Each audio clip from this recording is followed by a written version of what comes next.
Doom: The Dark Ages released earlier this week, and overall the game has been, it seems like, received pretty well for the most part. I just finished playing my playthrough of the game, and I've collected my thoughts a little bit, and so I'm going to share them with you guys because that's the point of the channel here. Really quick, I like to say this before every single review. If you don't agree with my opinion, that's 100% okay. Just leave it in the comment section down below. As long as you respect me, I'm going to respect yours. Also, with the title of this video, is Doom: The Dark Ages worth it? I'm not going to really answer that question, but I'm going to try to help you answer it for yourself, because things being worth something to other people is just how life goes, right? If something's worth it to me, doesn't make it worth it to you. But I want to approach this from two different angles. You can play this game in a few different ways. You can play it on Steam, or you can play it through Game Pass. In terms of Game Pass, I think this game is 100% worth it. If you have Game Pass and you don't really have a lot to play right now, and you want to play something that's a little more mindless and just kind of launching yourself through a game,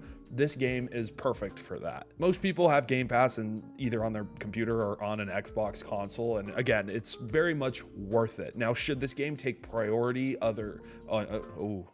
English. Now, I don't really think this game should take priority over some of the other banger hits that we have on there, right? Like, if you haven't played Clair Obscure and you're kind of deciding between that game and this game, I'm going to push you towards Expedition 33 more than Doom: The Dark Ages, but we'll get into that in a second. Again, those are two completely different games. But so let's talk about the things I really liked about Doom: The Dark Ages. The fact that it feels like one of these newer Doom games. I think it's Team ID, right? And Bethesda, they've done a really good job of making all three of the more recent Doom games very different from each other. Doom 2016, Doom Eternal, and Doom: The Dark Ages. Yes, it's a trilogy of games, but they all feel very capable of being a standalone experience. This game offers a ton of different options in terms of customizing how you want to play the game. You can change the game speed, you can mess with the difficulty even further than just like the 5 options they give you when you boot up the game. You can go in there, you can change how much damage you take, how much damage you give, and things like that.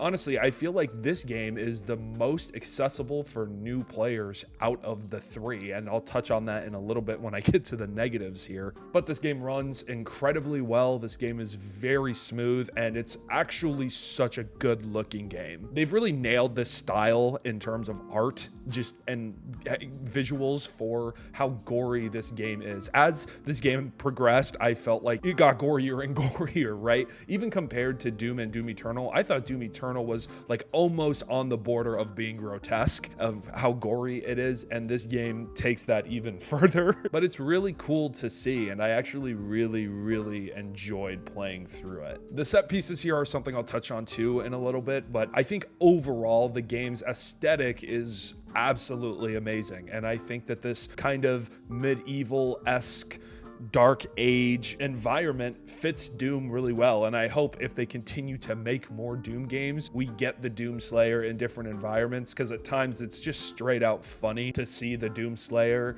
approach this major horde on this medieval looking castle type of area. On top of this game being really accessible for new people, it also introduced different gameplay mechanics that a lot of people might not really like, but I actually enjoyed. I think that the giant mech kind of gameplay here is pretty solid for the most part, and same for the dragon portions. Now that's all I'm going to touch on for there, because I'll hop on that in a little bit. This game is very flip a coin and see how you feel about it. This game is really good, and it's very borderline great in a lot of different aspects. However, we're gonna get into the negatives now. For starters, let's just talk about the price really quick. If you're not playing this game through Game Pass, it's going to run you $69.99 out of pocket if you want just the base game, and then later on, if you want to get the digital premium upgrade, which I believe it gives you different cosmetics essentially for the Doom Slayer, maybe weapons and enemies, and certain enemies in particular, and the future promise of DLC, that's going to be $34.99. And if you want the entire premium edition bundle, that's going to run you $99.99. Now, if you don't know, this game is approximately 13 hours in terms of the campaign. Obviously, this game has a lot more to offer than just the base story and the campaign, but for that price, it was was a little disappointing to feel how short it was. I'm actually going to do something really quick. How long was Doom Eternal's campaign? Okay, so Doom Eternal's campaign was like 14 and a half hours long, so they've all felt in that kind of shorter realm. Some people are saying it took them about 16 hours. This game, I feel like, felt shorter. I don't know how to explain it. Again, it's not too much shorter at about 13 hours, but it just, something about it felt shorter. Maybe it was just the layout of the different missions, things like that. To me, it just felt like it was a lot easier to kind of just chug through this game, especially with that price point. I don't know how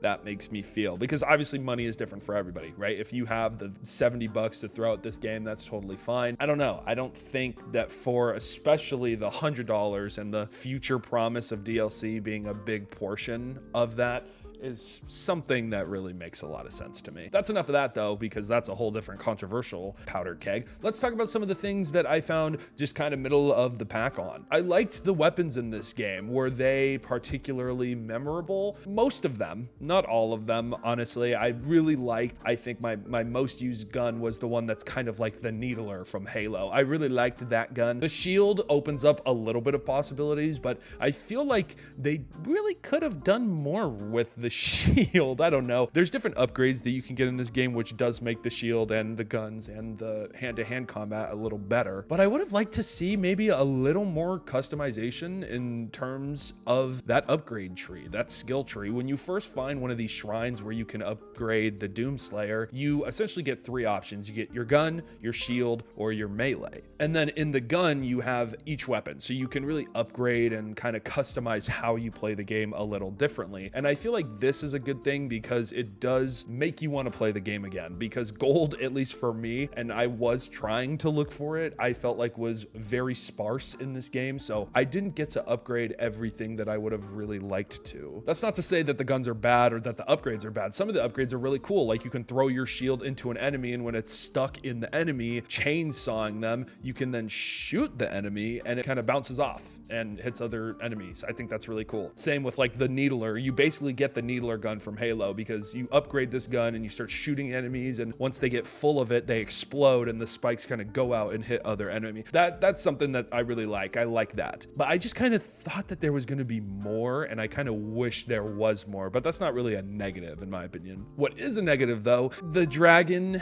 and the mech gameplay to me. I felt like it wasn't as good as it could have been. I feel like in the trailers, and again, this is probably just my own expectations, when you see the Doomslayer riding a dragon or controlling this giant mech version of himself, you're expecting to have a lot more, I guess, options in terms of what to do, because it really came down to dodging, parrying, and just punching for the mech and shooting for the dragon. Like, that's it. There wasn't really a lot to it. And I think it's because I've recently played Doom Eternal and Doom 2016 that I really wanted this game to make a step up. But if this is your first Doom game, like I said earlier, then you might not mind this, and it just kind of changes up the gameplay a little bit. That's not to take away from the fact that it is very epic to be in this mech and to be controlling the dragon as a Doomslayer, and I think they both look and feel good, but I just wish there was a little more. Pacific Rim spoiled that for Pacific Rim. What the fuck am I talking about? I think I meant to say Titanfall, but you know what? I think I was thinking more Pacific Rim for the mech anyway. Now, one of the biggest controversies is the fact that the music here is not by Mick Gordon. And that to me, where this game loses a lot of points, because the music in Doom and Doom Eternal is just that much better than this game. And it's sad because, again, if this is someone's first Doom game, they might sit here and not understand what they're missing with Mick Gordon. There's not a lot that I can say here, but I do feel like this game was very underwhelming in terms of music, and there was some of the music here that felt like that older kind of Mick Gordon sound from 2016 and Eternal, but his style is just so relentlessly good in a Doom game. And there were times here where the music fell flat, and I might have turned on Doom Eternal soundtrack and Doom 2016 soundtrack while playing this game, and it made it a lot more enjoyable for me. The final thing I'll touch on, the story. Honestly, it felt like Team ID really wanted to give us a cinematic story here and to kind of add more lore to the Doomslayer himself. And unfortunately for me, it just was pretty forgetful. This was really not, I don't know. I'm a big story guy, as you guys know from this channel, and it's crazy to me that a lot of people are absolutely loving this story here, but I can see why you might. It's short, it's digestible, and I really wanted to approach this story like with Doom 2016 or Doom Eternal, but I feel like the story and lore given in those games is just so much better than in this game that it makes it a little bit disappointing, and at times I felt myself just ready to skip the cutscenes. Also, I think a good part of this game is the collectibles. I like the collectibles. I feel like with Doom Eternal and Doom 2016, a lot of the fun for the lore and the story was finding different logs. And in this game, you can just find a whole bunch of different collectibles. It does really warrant you to explore. Now, you're not rewarded a lot for exploring in this game, but a lot of the collectibles here were pretty cool, and I enjoyed them. Don't really remember even the characters. Again, I beat this game like a day ago, and I still don't even really remember the characters. I remember what happens, but at the end of the day,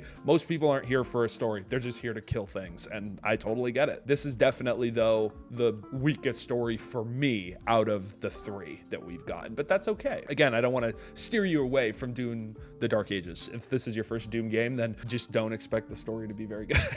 I am really happy that this game didn't have any bugs for me. There was no glitches. Again, that's not really something that we should be giving games for, because games should be complete on release, but in the times we live in, I'm glad that the game ran for me. But overall, I think the gameplay here was solid. Something I really liked about Doom Eternal was that it felt like there were at times Nintendo-style platforming portions of that game, and this game feels a lot more dialed back. It feels like this game is really just focused on this bullet hell style of combat. It feels a lot more linear, and again, for me, this works because I just finished playing a 33 some hour game in Expedition 33. Then I came over and I beat this game in 2 days. I really would recommend waiting for this game to be on sale, though. I don't think what we have here really warrants $70. Again, especially after some of the games we've gotten this year and some of the games that we look to get this year that are going to be cheaper than that. That's not to take anything away from this game or from Team ID. I think they've done a fantastic job with these three Doom games, but this really feels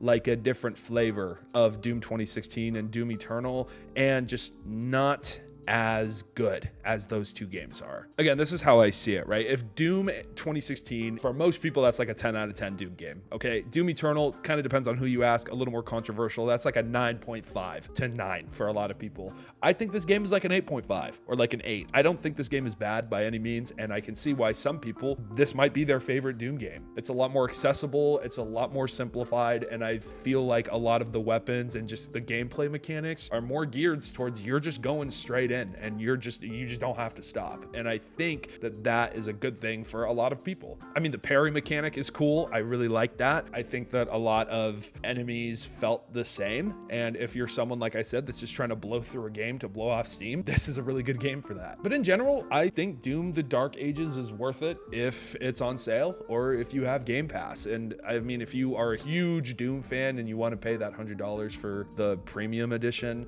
I'm not gonna make fun of you for doing that, because I get it. Trust me, I get it. I've bought Cyberpunk 2077 like 4 separate times. I just do wish there was a little more here. I wish that the campaign was given to a different team, maybe, or it was just sought out a little better. I think that missing things like the glory kills is a major negative factor for me. Plus, the soundtrack just didn't really hit a lot of the time. But overall, this game is really good. I don't want it, again, to seem like I'm ragging on this game. I think this game is good. I think if you like Doom, you're gonna like this game. I just wouldn't go into it expecting to like it as much as the other two, but if you haven't played any Doom games, this is a prequel to those games. So you can start with this game, go play 2016, and then end with Eternal. You know, you can kind of do that. But if you've played Doom the Dark Ages, let me know your thoughts in the comment section down below. That's why I make these videos, so we can have conversation. If you're interested in playing the game, I'm gonna link the Steam link in the description like I do with all of these reviews, just to support the original creators. Make sure to check out other videos on the channel if you enjoyed this one, and I'll see you guys